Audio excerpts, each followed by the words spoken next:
These are Conversations with My Sisters. Anyway, hey sisters, welcome back to another segment of Conversations with My Sisters. And once again, my name is Ayanda, and I'm joined yet again by a group of my sisters. And we have new faces today and an old face. Of course, so ladies, if you could just introduce yourselves, you know, maybe we can start with a C and then a D and last with an S. Okay. Hi, everyone. My name is Charlotte, and I'm glad to be joining the discussion today. Okay, hi ladies. My name is Dimple, and I'm looking forward to our conversation today. Yay. Hey ladies, my name is Notile, and thank you so much for joining us. Yeah, so thank you so much, ladies, for joining us. So, like Snotila said, we had a couple of issues, but hopefully today, even if we're doing this in the evenings, but I'm hoping that we're actually gonna have great conversations. So, today we are talking about a very, I don't know whether I should say it's a very personal question. It's a very personal topic for me personally. With a lot of things that have been happening in South Africa, you all are South Africans. I'm hoping by now you would have seen things that have been happening right in the news, on our social media pages, and gosh, that is violence in this country, right? And our topic for today is, are we a country at war with itself? And our subtopic is, are we a country plagued by the culture of violence, right? So just a small disclaimer before we even start. So in this context, by culture of violence, we're not referring to any culture. We are not referring to any tribe. So when we speak, can we generalize, so that people don't come for us and say, hey, we said this, hey, we said that, right? Okay, so in 2018, the Global Index, right, they did a survey, and in the survey, they found that South Africa was like in the top 10, right, of the most violent countries in the world. So we're not just talking in Africa, we're talking in the world, right? For me, that was like a shocker. I was just like, what is going on? Like, are we really, really that violent? I mean, to be top 10, we're up there, and we literally, I think, number 5 on the Global Index survey.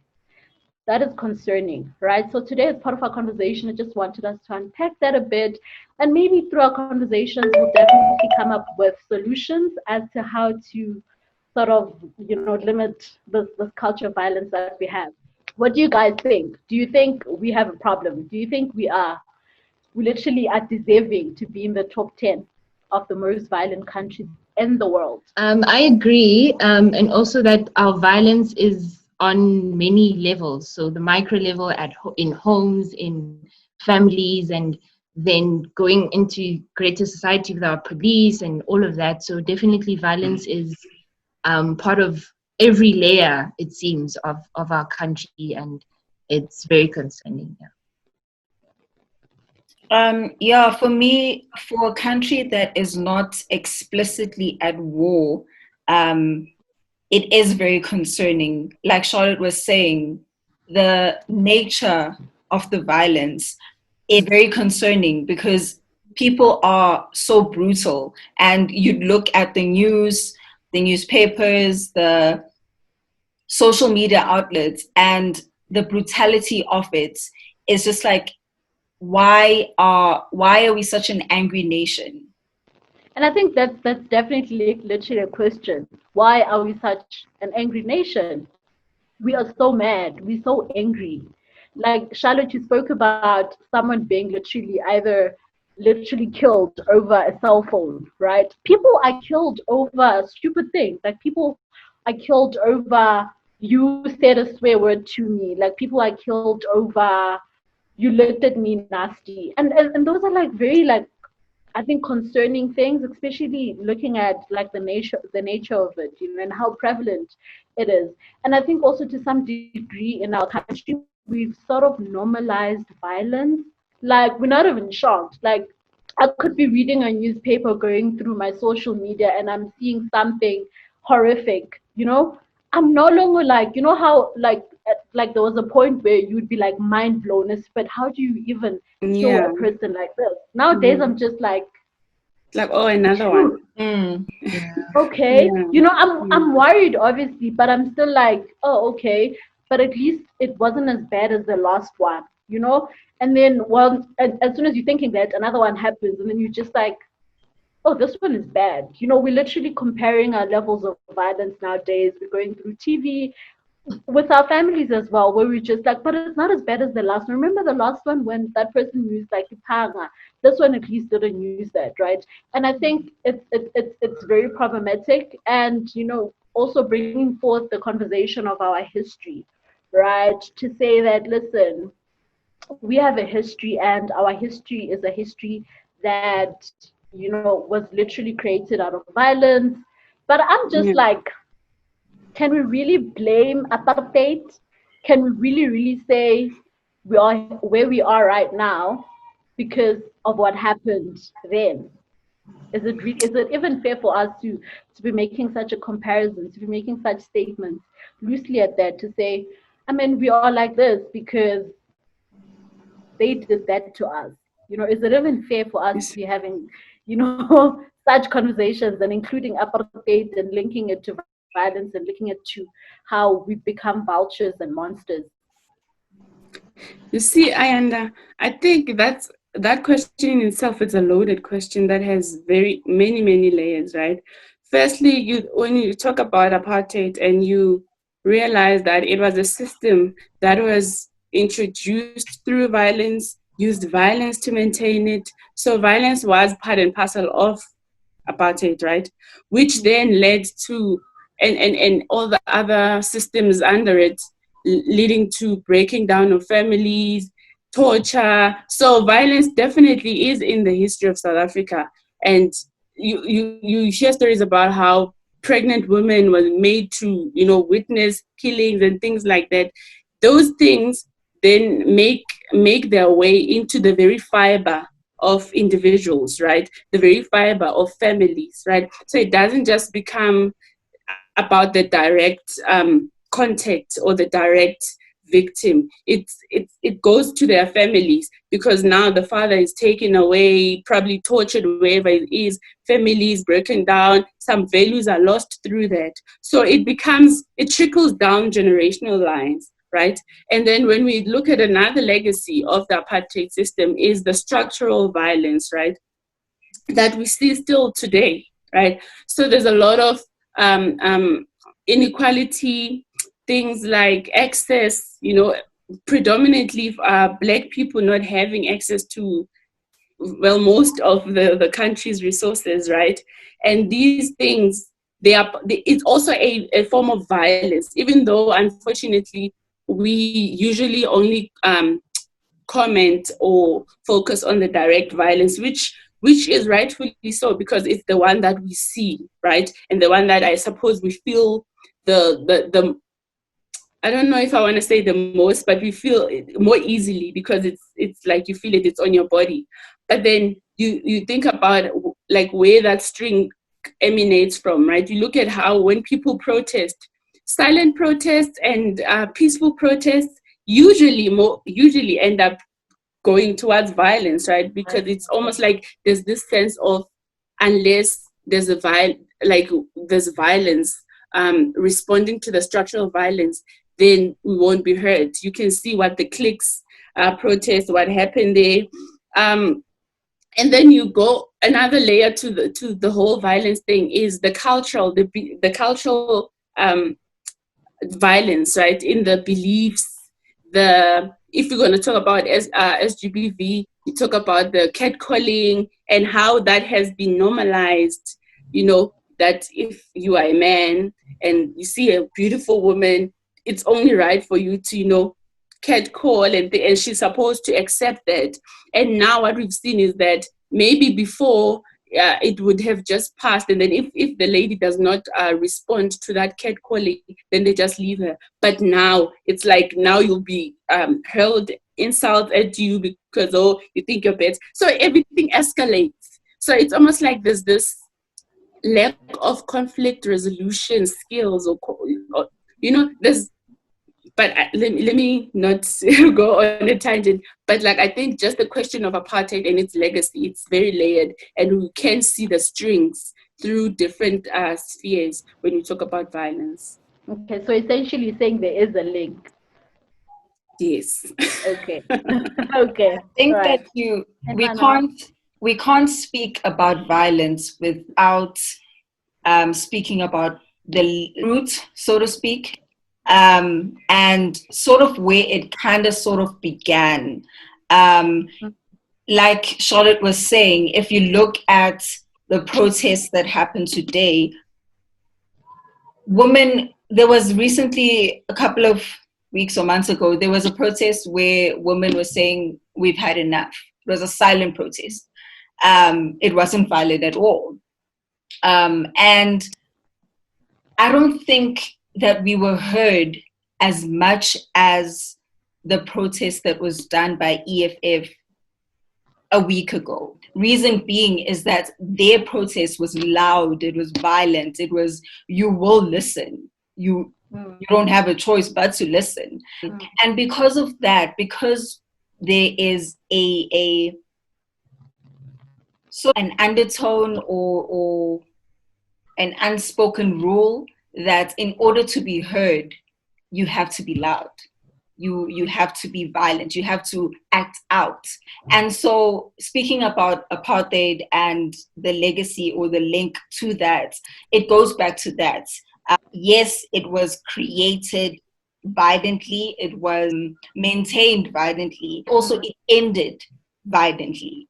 And so that foundation is what South Africa currently sits on. And again, for a country that is not explicitly at war, we are actually at war. We are at war. With ourselves. Yeah. And I think that because we have that foundation, violence has almost become more palatable, more digestible. It's easier to digest, even with social media, seeing all those things all the time. It's almost like you were saying, Ayana, that it's not as shocking as the first one that you heard about, or because you've heard about 3 today, it's like, this one is not as bad as that one. So because of that foundation and just the exposure that we have to it on a daily basis through social media and TV, it's just more palatable, it's more digestible. And I think that's why it's so part of our culture, like we're saying, that it's so part of everyday living, everyday life, because it's just become easier to swallow, easier to see. Okay. I mean, I definitely do agree. You know, there's definitely a link between apartheid and violence, right?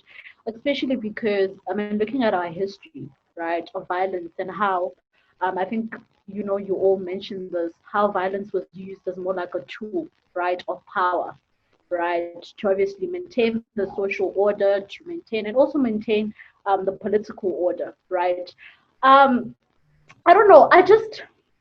And this is very debatable. You know, I just feel like a lot of the things that is wrong with our society, right, is we're a society that does not take responsibility, really, right, for our own actions. Yes, as much as there's a link between violence and apartheid. I mean, you can't talk about violence in this country and not mention it, like you said, Suretile, right?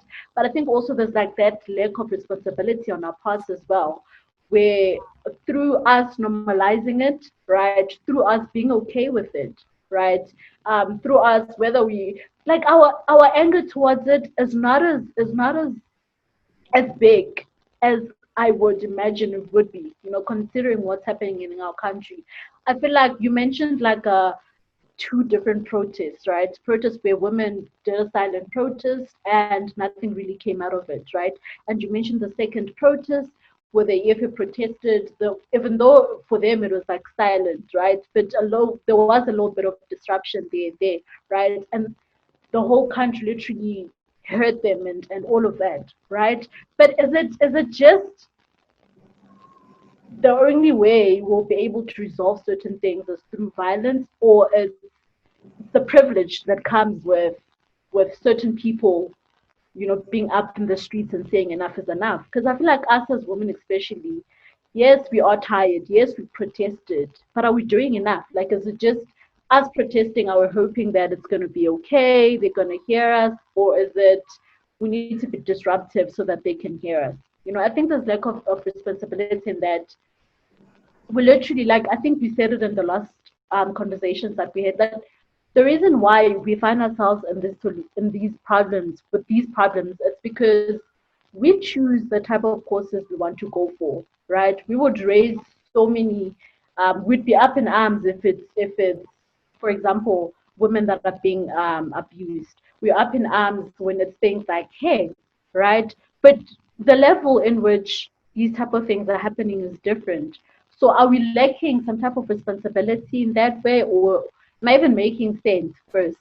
Right? But are we lacking responsibility in terms of the causes that we fall? Like, are we fighting the same fights, or is it we're looking at, oh, this one, it's not that bad, so let's not really be as aggressive as would be if it's another cause.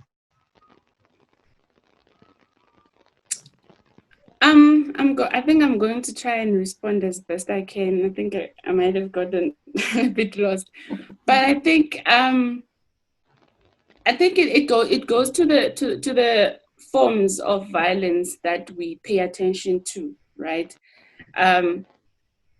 Like I said earlier on, that the direct form of violence is the one that is, it's like the stench, right? The stench that we are following, like someone's killed and things like that. We follow that, and then it's in the news and everything.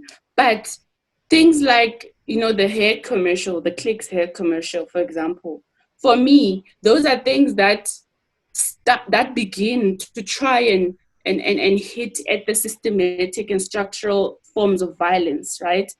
In a way, because there's not necessarily somebody killed and all of that, but through that and how that is managed would mean that all retailers or all forms of business get it into their head that this is not right? This is not acceptable, and you are not going to be in South Africa and insulting Black people's hair, for example. So that's more in terms of part of the structural violence that we start to kind of respond to, right? But I think another part of your question made me think about the fact that when you're talking about taking responsibility, I think it's in what are our views with violence? What do we say when we are in our homes, in the house? What's the language, right? This then speaks to the beliefs, speaks to the attitudes that we have, right? In terms of how do you reprimand your kids, how do you speak to your neighbor, how do you resolve conflict in the home? These are things that kind of mold and groom young kids, but also they become what we reflect to the world, right? So I think part of the reason could be that we are so focused at the direct violence that we forget about the structural and the cultural violence that we also need to give equal, if not more, attention to, because that is where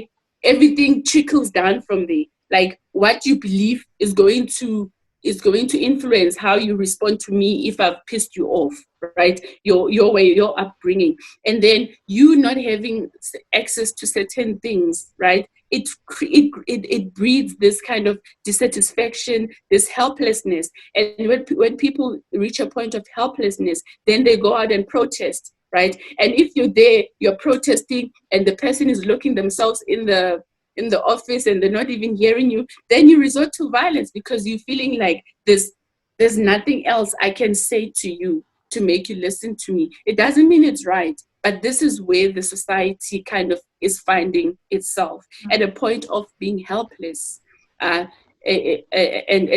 feeling that, okay, I need to shake something for you to actually hear me. And I think I spoke about this in a way because I saw there was recently, right? And I think I was listening to to 94.7 in the morning, right? And I think this was after the whole Tshegofatso Pule. I'm not sure if you guys remember her, right? The pregnant woman that was killed and hanged on a tree, right?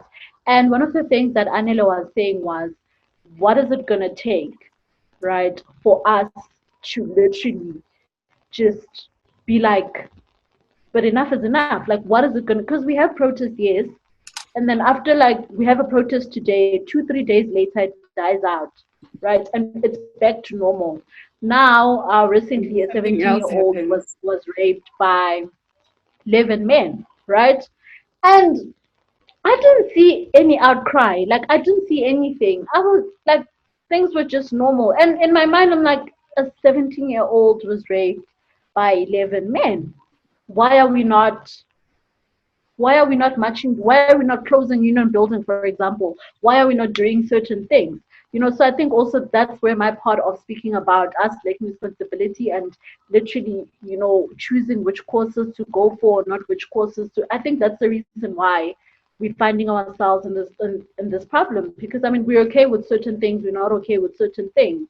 You know, it's like people are looking on to us to say we're not okay with this one, so stop it. But we're not doing any of that. You know, I was saying that I think there is a hierarchy that exists in the world when it comes to everything, and violence is not different.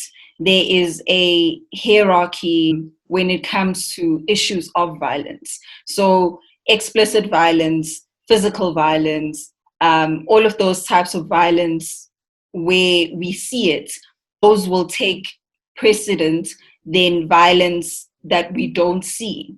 And just like Charlotte was saying, yes, it does trickle down from it. And unfortunately, I could sit down with a person who has physically abused someone and we can have a conversation on that. But if their beliefs and their views and they themselves inherently don't believe that it's wrong, then it's not wrong. So going back to what you were saying in terms of responsibility, I don't think that we can fully say that people are being irresponsible or are not taking action. I think that there's so much going on in the world. There's so much that needs to be uprooted. There's so much that needs to be undone, unlearned in the world, that it's so difficult for one person to speak up when it comes to everything. And so we often find ourselves in situations where there'll be certain things that come out and we'll speak about it, and then there'll be other things where we do want to speak about it, but we've spoken about other things. And so unfortunately we have to pick and choose what we are going to stand for. And once you've chosen what you're going to stand for, you stand for it no matter what.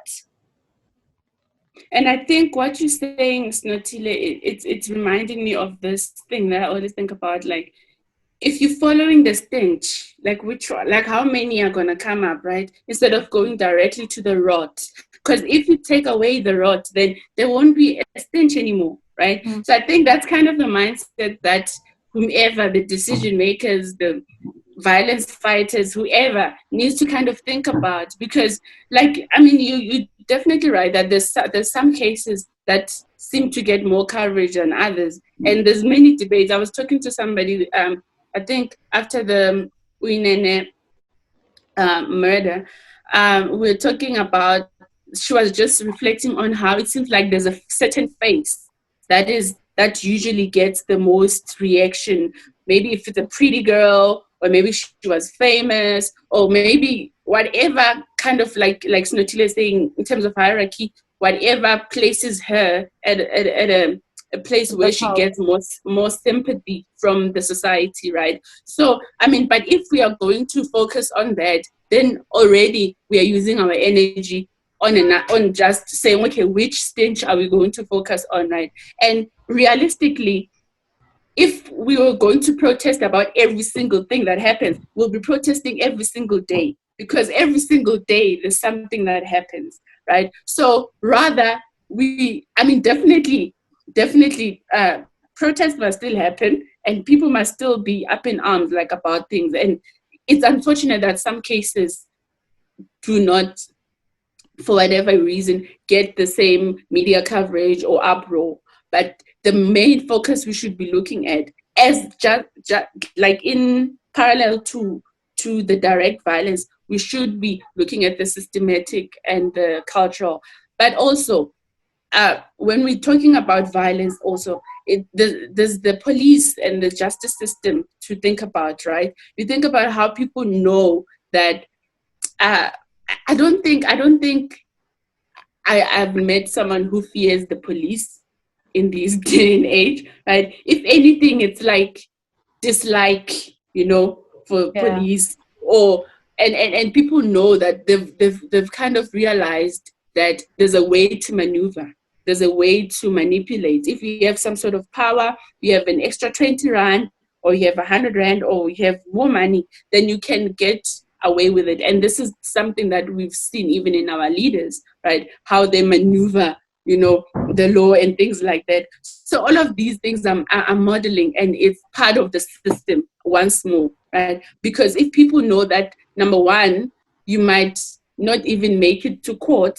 Number two, if you there's a way to pay off. I mean, I see a lot of clients, and then they will tell you that, my case has been there since 4 years ago.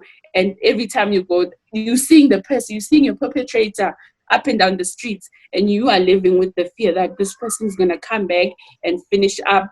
Oh, lights are back. Sorry. You're going to come back and finish me up. Yes, guys, we must celebrate the small victories. Yeah, ESCOM is a part of another system. That's very violent. You know what I mean? So okay, now I lost a little bit of my train of thought. But what I was saying is that when you even look at our police, the system, the justice system, is adding onto the lack of responsibility, or the lack of even respect for law and order. So Charlotte just spoke now about the police, right? And you spoke about also that, I mean, if we're taking every cause, right, we literally would protest every day. And I personally still feel like that's what we should be doing. I feel like the fact that we protest one day and tomorrow it dies out, that in itself isn't loud enough. Like, it literally just tells even the perpetrators that, listen, I'm going to do it today. You will see, I'll train for 2 days and then it will die out. And it's back to normal. And I think that's what is wrong with us as a society, that it's back to normal all the time, right? It's back to normal for us. It's not so much back to normal for the families that have to live with the fact of seeing their children on billboards, for example. You're seeing your child today on billboards. South Africa is protesting for you. Tomorrow, it's gone. It's back to normal. People are minding their own business. And I think we've also, even the language now, right? We've even gone so far as saying, let's mind your own business, just drink water, right? People are saying those things because, I mean, people are tired of even protesting. People are tired of even raising their voices or even doing anything, right? And also coming to a justice system which isn't really justice anymore, because like you said, Charlotte, you get someone arrested today, they're out in the street tomorrow, and they literally laughing at you, So as a person, you also get tired. You don't want to report cases anymore. But who do we talk to? Who do we call? Who do we then say,